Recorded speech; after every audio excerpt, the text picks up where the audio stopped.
प्रस्तुत है कार्यक्रम कलश।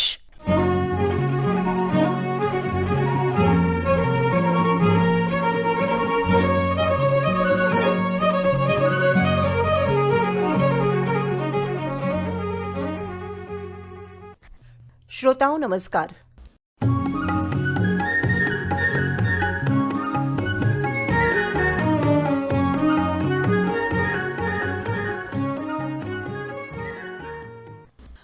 कलश के इस अंक में आपका स्वागत।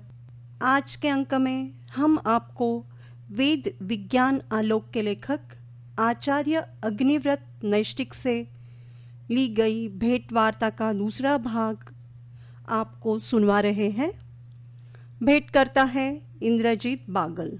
समय के साथ साथ बिग बैंग थ्योरी का जो मॉडल है उसमें भी कई वैज्ञानिक सुधारना कर रहे हैं। तो अभी उनको जो पॉइंट था जहाँ से बिग बैंग हुआ उस तक तो वो बताते हैं, लेकिन वो कहते हैं कि उसके पीछे क्या था वो हमें भी पता नहीं है।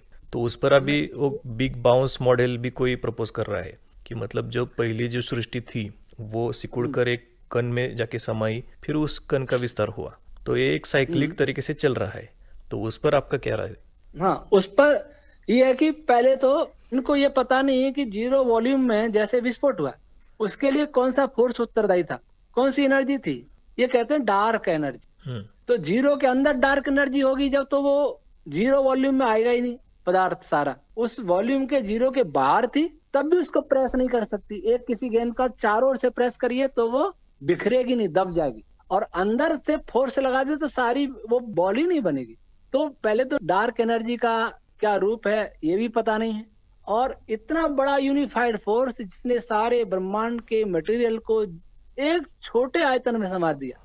शून्य तो नहीं कह सकते, शून्य तो वो छोड़ रहे हैं धीरे धीरे। इतना सूक्ष्म पार्टिकल का रूप दे दिया, इतना बड़ा यूनिफाइड फोर्स। उससे बड़ा फोर्स कौन सा था ये उनको मालूम नहीं। और फिर वो कहते हैं कभी ग्रेविटी प्रबल होती है, कभी डार्क एनर्जी प्रबल होती है, ये भी उन्हें पता नहीं। प्रबल कोई भी एनर्जी या कोई फोर्स अपने आप अपना रूप नहीं बदल सकता, उसके पीछे और कोई एनर्जी होगी जी, तो वो इनको पता नहीं। तो वैदिक रश्मि थ्योरी के अनुसार डार्क मैटर और डार्क एनर्जी क्या है? हाँ, वैदिक साहित्य में असुर पदार्थ नाम का वर्णन आता, असुर नाम से, देवासुर संग्राम। इनकी डार्क एनर्जी का एक गुण ये अवश्य सत्य है कि वो दूर फैलाती है, किसी पदार्थ को फेंकती है। और असुर पदार्थ भी दूर फेंकता है, लेकिन असुर पदार्थ गैलेक्सियों को दूर नहीं भगाता। हाँ, किसी कॉस्मिक क्लाउड में विस्फोट हो गया वो बात सही है, बड़े बड़े विस्फोट हुए, विस्फोट के बिना सृष्टि नहीं बनेगी। लेकिन अंतिम जो पदार्थ है वो एक बिंदु में नहीं, इनफाइनाइट आयतन में फैला हुआ। ऐसी स्थिति में अंतिम पदार्थ जो मूल पदार्थ है ऐसा होना चाहिए जहाँ कोई फोर्स काम नहीं कर रहा हो, क्योंकि फोर्स कभी इनफाइनाइटली काम नहीं कर सकता, इटर्नल नहीं हो सकता फोर्स। केवल ईश्वर का फोर्स इटर्नल हो सकता है, किसी जड़ पदार्थ का नहीं। अगर फोर्स इटर्नल है तो सृष्टि भी इटर्नल होगी। बिग बाउंस और बिग बैंग का जो साइकिल है उसमें भी ये नहीं समझा पाते, कभी ग्रेविटी हावी होती है, कभी डार्क एनर्जी हावी होती है। इनके पास कोई तर्क नहीं है। हमारे यहाँ असुर ऊर्जा क्या करती है, जैसे कोई भी दो पार्टिकल मिलने वाले हैं, उनका कॉम्बिनेशन होने वाला है, हर जगह डार्क में अपनी भाषा में असुर ऊर्जा भरी हुई है। दो पार्टिकल जब मिलने आएंगे तो असुर ऊर्जा उसमें बाधक बनेगी, उनको मिलने नहीं देगी। तब उन दोनों पार्टिकलों के बीच में कई प्रकार की छंद रश्मियां प्रकट होंगी और प्राणपान रश्मियां सूक्ष्म स्तर पर भी होंगी। वो उस असुर पदार्थ को दूर हटाएंगे, फिर वो कण मिलेंगे, फिर भी थोड़ा सा रहेगा उनमें। इसलिए ब्रह्मांड का कोई भी पार्टिकल कभी भी एक दूसरे को पूरी तरह से स्पर्श नहीं कर सकता। यदि असुर ऊर्जा नहीं होती तो सारा ब्रह्मांड मिलकर के एक पिंड बन जाता, लेकिन ऐसा कभी नहीं होता। तो असुर ऊर्जा का की यह भूमिका है कि दो संयोग के बीच में वो बाधक बनती है और अंततः वो उसके बीच में कि इतना गैप रहती है कि कोई दो पदार्थ मिलकर समाप्त न हो जाए या विकृत नहीं हो जाए। तो ये हमारी असुर ऊर्जा डार्क एनर्जी, वैदिक डार्क एनर्जी इसको कह सकते हैं अंग्रेजी भाषा में। और इनकी डार्क एनर्जी गैलेक्सी को दूर भगाती है जी। और डार्क मैटर के बारे में? हाँ, डार्क मैटर जो इस ब्रह्मांड के इनको सबको होल्ड रखता है, धारण किए रहता है। तो बहुत सारी डार्क होता क्या है जिसको हम नहीं देख पाए, हम नहीं जान पा रहे, उसको ये डार्क मैटर, डार्क एनर्जी कहते हैं। और वो इस संपूर्ण पदार्थ का 94% भाग है, डार्क एनर्जी डार्क मैटर दोनों मिला के। तो उसमें जो हम पकड़ नहीं सकते, हमारी टेक्नोलॉजी इसको नहीं पकड़ सकती, क्योंकि सारा ब्रह्मांड मनस तत्व में वाइब्रेट हो रही वैदिक छंद रश्मियों से और प्राण रश्मियों से मिलकर बना है। तो वैदिक छंद रश्मियां, प्राण रश्मियां, कई परिस्थिति ऐसी होती हैं कि वो पार्टिकल का रूप नहीं ले पाती और वो ऐसे ही ब्रह्मांड में भरी हैं। उनको इनके जो टेक्नोलॉजी है वो ग्रहण नहीं कर सकती, लेकिन उनमें द्रव्यमान होता है। आज की भाषा में उनमें द्रव्यमान होता है और उस द्रव्यमान से और अपने अन्य फोर्स के द्वारा वे इन लोगों को धारण करती हैं। तो ये वैज्ञानिक कहते हैं असुर डार्क मैटर धारण करता है, वो वैसा ही है। लेकिन डार्क मैटर वस्तुतः है असुर रश्मियां, ये जो छंद रश्मियां हैं, आप देखें छंद शास्त्र में तो आसुरी छंद रश्मियां भी होती है। तो एक तो आसुरी छंद रश्मियां असुर पदार्थ को बनाती हैं, और कई स्थिति ऐसी हैं जब दूसरी छंद रश्मियां भी असुर छंद रश्मियों का रूप धारण कर लेती हैं, असुर पदार्थ बनाती हैं। इसका वेद विज्ञान विस्तार से बताया है। तो वे सारी रश्मियां इस ब्रह्मांड में विद्यमान होती हैं, हमारी पकड़ में नहीं आती हैं और ब्रह्मांड को धारण करने में सहायक होती हैं। उन्हीं को वर्तमान विज्ञान डार्क मैटर, डार्क एनर्जी कहता है, लेकिन इनके बारे में वो खुलासा नहीं करता कि वो क्या है। जी, तो आपका ये जो वैदिक रश्मि सिद्धांत है उसको आधुनिक विज्ञान की दृष्टि से प्रस्थापित करने हेतु वो कौन से निरीक्षणात्मक और प्रयोगात्मक परिणाम होंगे, या आप उसको प्रस्तावित करते हैं? पहले तो जैसे वर्तमान भौतिकी जो भी प्रयोग करती है वो अपने उन तकनीक से बने जो भी उनका प्रयोग के साधन है उनके द्वारा करती है। तो उनके द्वारा कुछ प्रयोग तो मैं समझता हूँ, जो जिनेवा में विश्व की सबसे बड़ी प्रयोगशाला है सर्न, कुछ प्रयोग उसमें हो सकते हैं और कुछ ऑब्जर्वेशन भी हो सकते हैं। जैसे हम सूर्य के चारों ओर जो 17 प्रकार के क्षेत्र हैं उनके विषय में हम बताएंगे। तो यहाँ से टेलीस्कोप से उनको देखने का प्रयास करें, और इनके पास क्या हो सकता है, इसको टेक्नोलॉजी वाले हमारे साथ आए तो उनसे मैं पूछूं कि आपके पास कौन कौन सी टेक्नोलॉजी ऑब्जर्वेशन की, क्या क्या ऑब्जर्वेशन हो सकते हैं, वो हम मिलके दोनों ही कर सकते हैं। तो इसके लिए हमारे साथ कुछ वैज्ञानिक आना भी चाहते हैं, उसमें टेक्नोलॉजी वाले भी हैं, अच्छे अच्छे वैज्ञानिक हैं, क्योंकि मेरा टेक्नोलॉजी बिल्कुल विषय नहीं। उदाहरण के तौर पर बता सकते हैं, मतलब कौन सा निरीक्षण अगर दर्ज किया जाए तो फिर आपकी थ्योरी जो है प्रूव हो सकती है? हम जैसे वेद पाठी हैं, वेद पाठी जो वेद पाठ करते हैं वो अलग अलग छंदों का सस्वर वेद पाठ करें और परंपरागत पद्धति से उन ध्वनियों पर प्रयोग किए जा सकते हैं, क्योंकि छंद शास्त्र में अलग अलग छंद रश्मियों के अलग अलग रंग भी बताए। जैसे त्रिष्टुप छंद रश्मि, जहां भी लाल रंग है वह त्रिष्टुप छंद रश्मि होगी। तो इस त्रिष्टुप छंद रश्मि की बहुत सारी आवृत्तियों से क्या लाल रंग पैदा होता है, गायत्री छंद रश्मि से क्या श्वेत रंग पैदा होता है, ये प्रयोग तो यहाँ भी हो सकते हैं जी। बाकी प्रयोग तो बहुत सारे विचारणी है। तो इस पर आपने किसी विश्वविद्यालय से कुछ? अभी हमारा गुरुकुल कांगड़ी विश्वविद्यालय के फिजिक्स विभाग के साथ MOU हुआ है जी। हमारे साथ DRDO के पूर्व डायरेक्टर डॉक्टर विकास सक्सेना जी, जो तेजस फाइटर प्लेन में उनकी बहुत बड़ी भूमिका रही जी। एक डॉक्टर संदीप कुमार सिंह, जिन्होंने स्वीडन में कंडेंस मैटर पर रिसर्च किया, अब वो भारत में आ गए, केवल हमारे वीडियो देख के वो भारत में आ गए। अभी जयपुर में एक यूनिवर्सिटी में प्रोफेसर है जी। एक जर्मनी में ही एक साइंटिस्ट हैं डॉक्टर सत्येंद्र कटारिया जी। वो भी हमारे साथ मिलकर काम करना चाहते हैं। एक डॉक्टर आशुतोष कुमार है मगध बोध गया यूनिवर्सिटी में, वो थ्योरेटिकल फिजिक्स के प्रोफेसर है, वो भी आना चाहते हैं। ये सब आ जाएं और आकर के साथ मिलके काम करें तो बहुत काम हो सकता है। वैदिक रश्मि थ्योरी अनुसार आप विश्व कैसे बना ये बता रहे हैं, तो इसके अनुसार विश्व का जो भविष्य है या अंत है वो कैसा होगा? जिस क्रम से सृष्टि की उत्पत्ति होती है उसी क्रम से उसका अंत भी होता है, उसका विपरीत क्रम से अंत भी होगा। जैसे एक मकान है, एक एक ईंट रख के बनाया जाता है और मकान तोड़ेंगे तो बुलडोजर से सीधा नहीं टूटेगा, मकान तो टूट जाएगा, सृष्टि नहीं टूटेगी। उसमें भी उसी क्रम से, विपरीत क्रम से उसका प्रलय भी होगा जी। तो फिर प्रलय होने के बाद फिर से बनेगी सृष्टि या वो? हाँ, फिर से बने। अच्छा। ब्रह्मा का एक दिन सृष्टि का दिन है 4 अरब 32 करोड़ वर्ष भारतीय मान्यता के अनुसार, और इतना ही ब्रह्मा की रात्रि है 4 अरब 32 करोड़ वर्ष, फिर सृष्टि बनेगी, फिर प्रलय बनेगी। ये प्रवाह अनादि है। सभी को जिज्ञासा होती है कि आखिर ये गुरुत्वाकर्षण काम कैसे करता है, तो वैदिक रश्मि थ्योरी के बेसिस पे आप आसान भाषा में श्रोताओं को समझा सकते हैं कि गुरुत्वाकर्षण आखिर काम कैसे करता है? हाँ, जैसे पृथ्वी है, और एक हम पत्थर लेके हाथ में खड़े हैं। हम्म, तो पृथ्वी और पत्थर दोनों के अंदर बहुत सारी छंद रश्मियां हैं, जिसमें से पंक्ति और ब्रयति पृथ्वी में भी है और पत्थर में भी है। तो ये दोनों उत्सर्जित होती रहती है। तो पत्थर की पंक्ति पृथ्वी से निकलने वाली ब्रयति से जुड़ेगी, कॉम्बिनेशन करेगी, संयोग करेगी, और पृथ्वी से निकलने वाली वैसे ही ब्रयति पत्थर से निकलने वाली पंक्ति से संयोग करेगी। ये दोनों जब मिलकर के फिर बनाते हैं, इससे कण बनता है क्वांटा, जिसको आज की भाषा में कहते हैं क्वांटा, ग्रेविटॉन। ग्रेविटॉन के बारे में अभी साइंस कल्पना ही करता है कि ग्रेविटॉन होता है कुछ। वर्चुअल फोटोन को तो कहते हैं कि है, लेकिन इसका कुछ नहीं बताते, अभी कल्पना है। तो वास्तव में ग्रेविटॉन होता है, और इसमें ये पंक्ति बहती नहीं, त्रिष्टुप भी है, प्राण रश्मि भी है, और रश्मियां भी, इसमें भी 8 रश्मियां काम करती हैं। तो इनका संयोग एक क्वांटा होता है।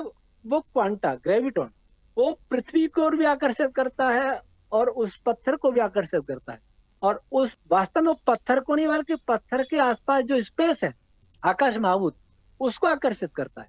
तो जैसे अपन कोई दरी पर एक छोटा बच्चा बैठा हो, तो बच्चे को नहीं खींच करके दरी खींच ले तो बच्चा हमारे पास आ जाएगा, वैसा ही वो फोटोन उस स्पेस को आकर्षित करता है और इधर पृथ्वी के स्पेस को आकर्षित करता है। तो पृथ्वी क्योंकि ज्यादा मास है, इसलिए वो आकर्षित बहुत कम होगी, नहीं के बराबर, लेकिन पत्थर आकर्षित होता जाएगा, और जैसे जैसे होता जाएगा वैसे वैसे वो पंक्ति और बृहति रश्मियां और ज्यादा निकलती जाएंगी, और धीरे धीरे पत्थर नीचे गिर जाएगा। उसके साथ ही पत्थर में प्राण अपान 2 रश्मियां वो सब में होती है। वो अपान रश्मियां भी एक्टिवेट होकर के पृथ्वी से निकलने वाली प्राण रश्मियों की तरफ आकर्षित होंगी, इससे भी पत्थर नीचे गिरेगा। तो ऐसे धीरे धीरे वो नीचे गिर जाएगा, और बीच से में बहुत सारी भी वाइब्रेशन रश्मियां उत्पन्न होती हैं जी पॉजिटिव नेगेटिव के आकर्षण में भी ऐसा ही है। इतना सरल प्रक्रिया नहीं है ये। जी आधुनिक साइंस में तो केवल बताते हैं कि वर्चुअल फोटोन आ गया और वो एक्सचेंज हो रहा, पर कहाँ से आ गया, कैसे आ गया और क्यों एक्सचेंज हो रहा है, ये आधुनिक भौतिकी में ये जानकारी नहीं है। लेकिन हमारी जो वैदिक क्वांटम फील्ड थ्योरी है वो बहुत विस्तृत है। तो ये जो हाँ जी। आपकी जो थ्योरी या सिद्धांत है, तो उस अनुसार विश्व का मूल कण या मूल तत्व कौन सा है, क्या है? मूल तत्व जिसका नाम प्रकृति है, जो सत्व रज तम की साम्य अवस्था है, वही मूल पदार्थ है, जी तो जिसमें उसके न मास होता है, न चार्ज होता है, न कोई गति होती है, न कोई ध्वनि होती है।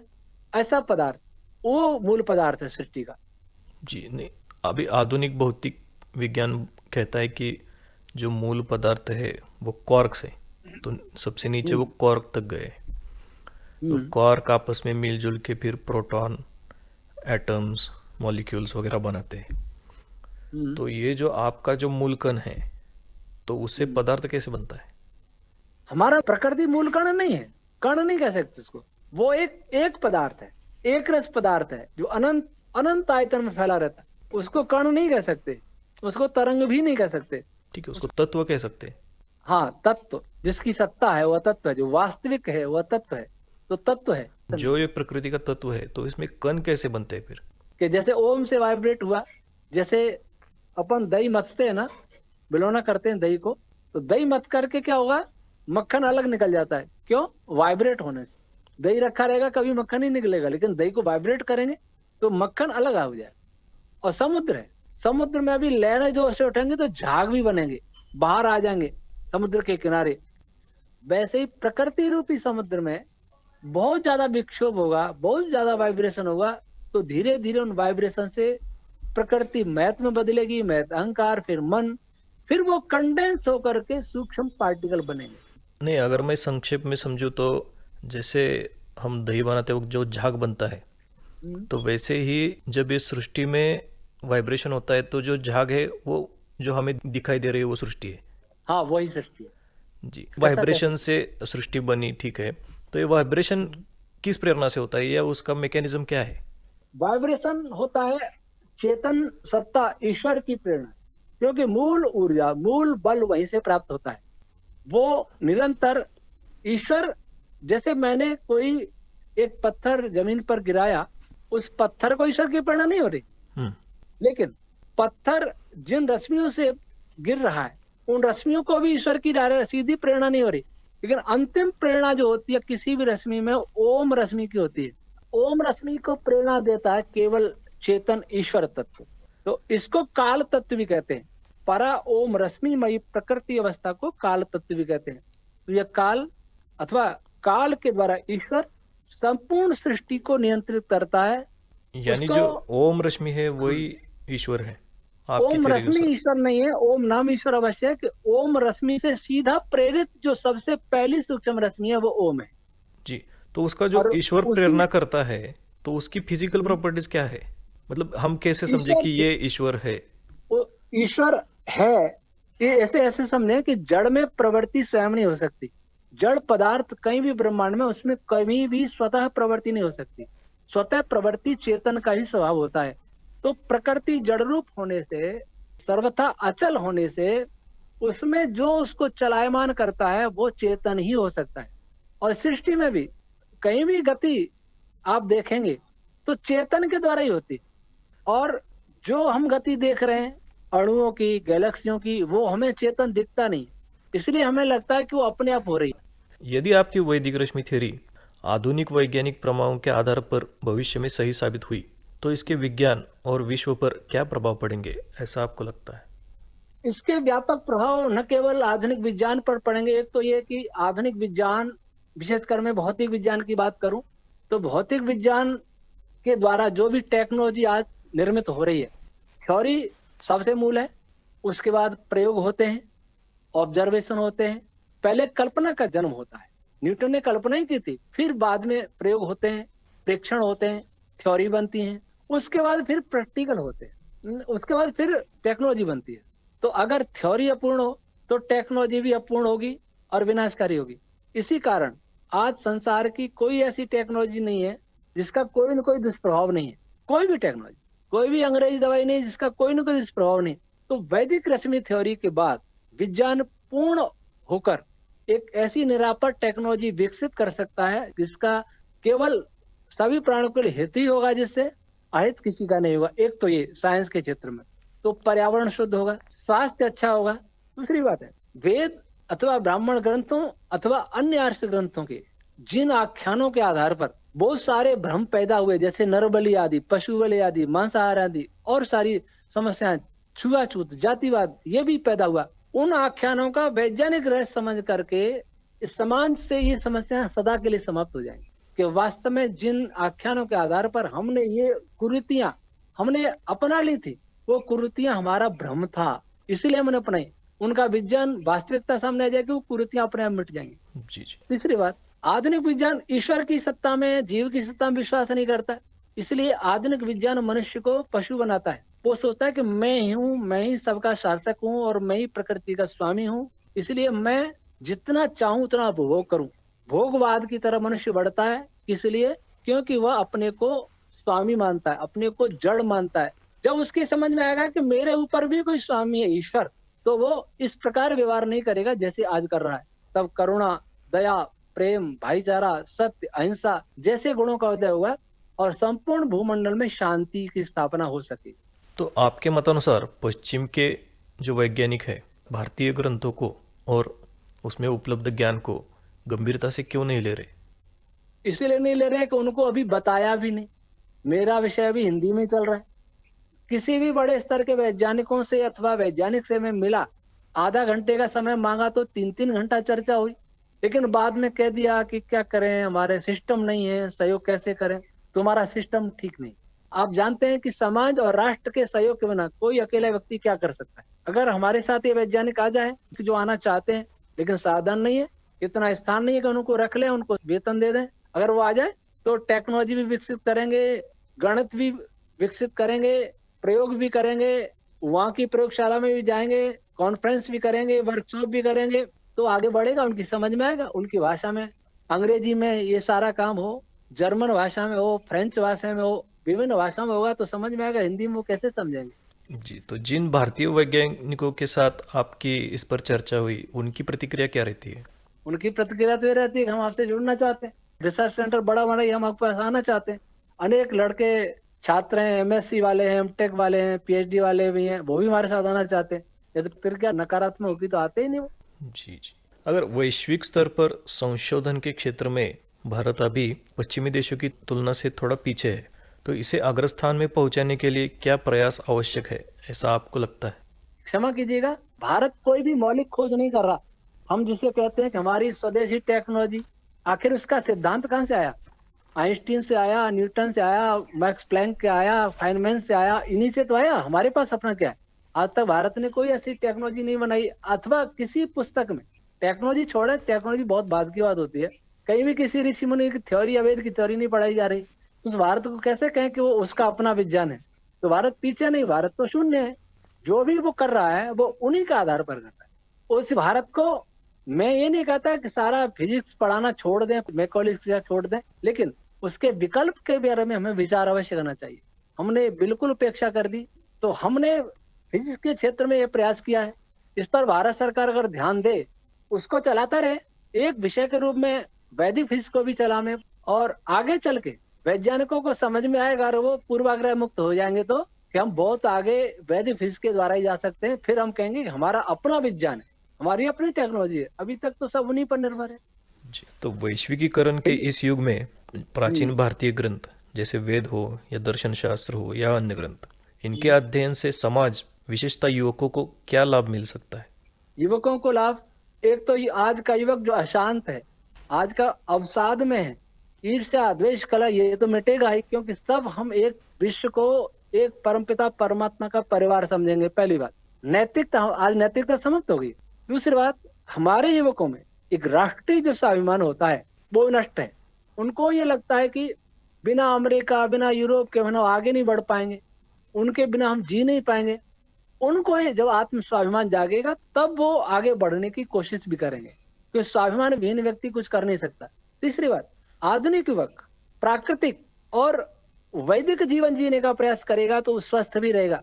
और हम मानते हैं कि रोजगार के अवसर की बात करें तो सबसे बड़ा रोजगार हमारा कृषि ही दे सकती है, जिसकी ओर हमारा ध्यान नहीं है, क्योंकि कृषि को हमने पाश्चात्य कृषि विज्ञान के भरोसे छोड़ करके बहुत खराब कर दिया, विषैला बना दिया। भूमि प्रदूषित, जल प्रदूषित, वायु प्रदूषित, अन्न प्रदूषित, दूध प्रदूषित, कुछ भी खाने योग्य नहीं। लेकिन वैदिक साइंस अगर आता है तो इसी दूध, छाछ, अन्न, फल, ये सभी उत्तम स्वास्थ्य वर्धक होंगे और हमें इन दवाइयों की जरूरत नहीं पड़ेगी। और भारत की ख्याति ये बढ़ेगी कि विद्या हमें भारत से मिली थी, तो ब्रह्मांड की, लेकिन वर्तमान में भारत ने दी और पहले भी भारत ने संसार में फैलाई थी। तो इससे सारे विश्व का वातावरण बदल जाएगा, विश्व बंधुत्व विकसित होगा। जी, आधुनिक विज्ञान के जो पर्यावरण पर प्रभाव पड़ रहे हैं, उस विषय पर आपका क्या मत है और आपके क्या सुझाव है? आधुनिक विज्ञान तो स्वयं उत्तरदायी है पर्यावरण को प्रदूषित करने का। पर्यावरण से हम क्या सोचते हैं, आधुनिक विज्ञान को थोड़ा आप इसको कड़वा नहीं माने। आधुनिक जो पर्यावरण वैज्ञानिक है ना विश्व के, उनको पर्यावरण शब्द का ही पता नहीं है कि पर्यावरण कहते किसको है। पर्यावरण जो हमारे चारों ओर का आवरण है, आत्मा से प्रारंभ होता है। आत्मा के बाद क्या है? मन या बुद्धि, अंतःकरण का आवरण, शरीर का आवरण, ये पृथ्वी, वायु, जल। शरीर के आवरण की बात नहीं करते वो, मन, बुद्धि आदि चित्त, इनके आवरण की बात नहीं करते हैं। इनकी शुद्धता का किसी को विचार नहीं आता, इसके प्रदूषण का भी किसी को विचार नहीं आता। उनका विचार आता है कि गली साफ कर लो, कचरा उठवा के कहीं नगर के बाहर फेंक दो, ये भूमि शुद्ध हो गई। इस भूमि पर सैनिटाइजर छिड़केंगे, खेतों में रासायनिक खाद डालेंगे, कीटनाशक दवाइयां डालेंगे। फिर जल प्रदूषण, जल प्रदूषण तो उनको ये सोचते हैं कि चलो आरओ का प्रयोग कर लो, कितना पानी खराब होगा, इनको कोई ध्यान नहीं। साइंस का सबसे बड़ा दोष क्या होता है? जैसे आपके पेट में दर्द हुआ तो एलोपैथी में जाएंगे गैस्ट्रोलॉजिस्ट के पास, वो दवाई देगा, उससे अगर बीपी बढ़ता है तो बढ़े, क्योंकि उसका विषय नहीं है। फिर वो हार्ट स्पेशलिस्ट के पास जाएगा, हार्ट की दवाई देंगे, उससे गुर्दे खराब होंगे तो वो किडनी के पास चले जाओ, नेफ्रोलॉजिस्ट के पास जाओ, यूरोलॉजिस्ट के पास जाओ, हमारा विषय नहीं है। उससे कान खराब हो जाए तो ईएनटी वाले एक्सपर्ट के पास जाओ। यो घूमता रहेगा, सारी जीवन घूमते चला जाता है। वो इतना सोचता नहीं है कि पेट का संबंध हार्ट से भी है, पेट का संबंध गुर्दे से भी है, पेट का संबंध आंख से भी है, कान से भी, ये उसकी बुद्धि में नहीं आता। वैसे ही ये प्रदूषण, पर्यावरण वाले मेडिकल साइंस नहीं जानते, मेडिकल साइंस वाले कृषि नहीं जानते, कृषि वाले दूसरे किसी ब्रांच को नहीं जानते, सब अलग अलग चल रहे हैं, सबकी अपनी आजीविका चल रही है। तो ये साइंस जब तक ये नहीं सोचेगा सभी एक इकाई से बने हैं सभी, और इसके बाद जो प्रदूषण आता है उसकी और किसी का ध्यान नहीं। स्पेस प्रदूषण, स्पेस में हम रेडियो वेव्स भर रहे हैं, मोबाइल, इंटरनेट, सब डिजिटल हो रहा है, सारी दुनिया डिजिटल होने जा रही है। डिजिटल बैंक और सैटेलाइट, अब एलन मस्क बहुत सारे सैटेलाइट अंतरिक्ष में लगा, आकाश में लगा रहे हैं। इस प्रदूषण को हम देख नहीं पा रहे। लेकिन क्या रेडियो में रहने के लिए हमारा शरीर बना है? जिस प्रकृति ने, जिस ईश्वर ने हमारे शरीर को डिजाइन किया है, वो सूर्य के प्रकाश के लिए किया है, चंद्रमा की चांदनी के लिए किया है, तारों के प्रकाश के लिए किया है, आग के प्रकाश के लिए किया है। इन रेडियो वेव्स के लिए रहने के लिए डिजाइन नहीं हुआ है हमारा शरीर। और इससे भी बड़ा प्रदूषण आकाश का भी जो आधार है, मन, जो समष्टि मन है, उसमें काम की तरंगे, क्रोध की तरंगे, हिंसा की तरंगे, पीड़ा की तरंगे, लोभ की तरंगे, झूठ की तरंगे, ये सारे ब्रह्मांड को प्रभावित कर रही हैं। फिर हम कहते हैं तूफान आ गया, चक्रवात आ गया। वैज्ञानिक क्या करेंगे? चक्रवात का नाम रख देंगे, इसका ये नाम, इसका ये नाम। ये तो रह गया मौसम विज्ञान हुआ। तो सारा सिस्टम गलत है। हम नहीं सोचते कि संपूर्ण सृष्टि एक ही पदार्थ से बनी है। उस पदार्थ तक का हमें ज्ञान हो जाए तो सब सुधर जाएगा। वैदिक कृषि हो, खेतों में जहर नहीं डाला जाए, खाना हमारा प्रदूषित है, ये हम कम से कम टेक्नोलॉजी का प्रयोग करेंगे तभी पर्यावरण ठीक हो पाएगा, अन्यथा नहीं ठीक हो पाएगा। हमारी जरूरतें कम से कम होनी चाहिए। जी, भारतीय संस्कृति और भाषाओं को विश्व में गौरव स्थान पर स्थापित करने हेतु समाज में क्या क्या प्रयास होने आवश्यक है, ऐसा आपका मत है, और आप इस दिशा में क्या प्रयास कर रहे हैं? जैसे मेरा है, मैं वैदिक शास्त्रों को लेकर चल रहा हूँ, और हमारी वैदिक रश्मि थ्योरी कहती है कि वैदिक शब्द जो है अनादि हैं। वैदिक शब्दों से सृष्टि बनी है, छंदों से सृष्टि बनी है। तो अगर सारे संसार के लोगों को ये समझ में आ जाए कि जो संस्कृत के शब्द हैं वो एक प्राकृतिक शब्द है, नेचुरल भाषा है, नेचुरल। संस्कृत फोटोन की भाषा है, संस्कृत क्वार की भाषा है, संस्कृत एटम्स की भाषा है, संस्कृत गैलेक्सी की भाषा है। ये जब पता लग जाएगा तो सारे संसार तो वैसे ही संस्कृत का आदर करेगा। और फिर संस्कृत के निकट जो भाषाएं, चाहे वो हिंदी है, गुजराती है, मराठी है, तमिल है, तेलुगु है, कन्नड़ है, मलयालम है, उड़िया है, इन सब भाषाओं का भी इसलिए आदर होगा क्योंकि इनमें संस्कृत के बहुत अधिक शब्द हैं, तो इनको इनका सम्मान प्राप्त होगा। आपके दृष्टिकोण से कोई व्यक्ति है या सजीव है तो उसके जीवन का हेतु क्या है? जीवन का हेतु सृष्टि को जान करके सृष्टा को जानना और सृष्टा से संबंध स्थापित करके मोक्ष को प्राप्त करना, अर्थात संपूर्ण दुखों से छूटना ही हर प्राणी का उद्देश्य रहता है। और यही उद्देश्य सब बना ले, दुखों से छूटना। और दुखों से छूटने के लिए दूसरों के दुखों को भी दूर करना हमारा कर्तव्य हो जाता है। हम किसी को दुख दे करके कभी दुखों से नहीं छूट सकते। तो दुखों से छूटना, मोक्ष प्राप्त करना, ये मुख्य उद्देश्य होता है मनुष्य का, चरम पुरुषार्थ। और उस मार्ग में सृष्टि का भोग करना भी है। सृष्टि है या नहीं है, सृष्टि साधन है। शरीर है या नहीं है, शरीर साधन है। तो इन साधनों का जितना अधिक हमें ज्ञान होगा, सृष्टि का जितना अधिक हमें ज्ञान होगा, उतना ही हम सृष्टि का अपने और सबके हित के लिए उपयोग कर सकते हैं। और अधूरा ज्ञान होगा तो अपना भी विनाश करेंगे और दूसरों का भी विनाश करेंगे, और ऐसा हो भी रहा है। जी, एक अंतिम प्रश्न है, अभी वर्तमान में आप किस विषय पर कार्य कर रहे हैं और भविष्य के लिए आपकी क्या क्या योजनाएं हैं? वर्तमान में मैं निरुक्त ग्रंथ का वैज्ञानिक भाष्य कर रहा हूँ, यात्रे ब्राह्मण की तरह। मेरे पास लगभग 10 भाष्य निरुक्त के लगभग, लेकिन एक भी भाष्य मुझे संतुष्ट नहीं कर पा रहा। और उनमें से कोई भाष्य ऐसा नहीं है जो वेद के गौरव को लौटा सके या वेद के विज्ञान को बदला सके, ऐसा कोई भी भाष्य उपलब्ध नहीं है। इसलिए मैं इसका वैज्ञानिक भाष्य कर रहा हूँ और इसका 75% भाष्य मेरा पूरा हो चुका है जी। उसके साथ साथ हमारी योजना है कि हम एक बड़ा वैदिक विज्ञान शोध संस्थान बनाने के लिए कहीं हम भूमि देख रहे हैं, भवन आदि बना करके वैज्ञानिक और युवा वहाँ रहें, पढ़ें, वेद विज्ञान आलोक पढ़ें, निरुक्त का भाष्य पढ़ें, मेरे साथ शंका समाधान करें और इसको आधुनिक फिजिक्स के लिंक करें। आधुनिक फिजिक्स की समस्याओं का एक एक समस्या उनका समाधान करने का प्रयास करें और पढ़ाना, युवकों को तैयार करना जो अपने देश में और विदेश में ये काम कर सके, ये हमारी योजना है। जी आचार्य जी, आज आपने आपके व्यस्त कार्य में से समय निकालकर इस वार्तालाप में सहभाग किया, इसलिए आकाशवाणी पुणे की तरफ से आपका बहुत बहुत आभार और धन्यवाद। धन्यवाद धन्यवाद धन्यवाद जी। अभी आपने वेद विज्ञान आलोक के लेखक आचार्य अग्निव्रत नैष्टिक से ली गई भेंट वार्ता का दूसरा भाग सुना। भेंटकर्ता थे इंद्रजीत बागल। इसी के साथ कलश का ये अंक समाप्त। नमस्कार।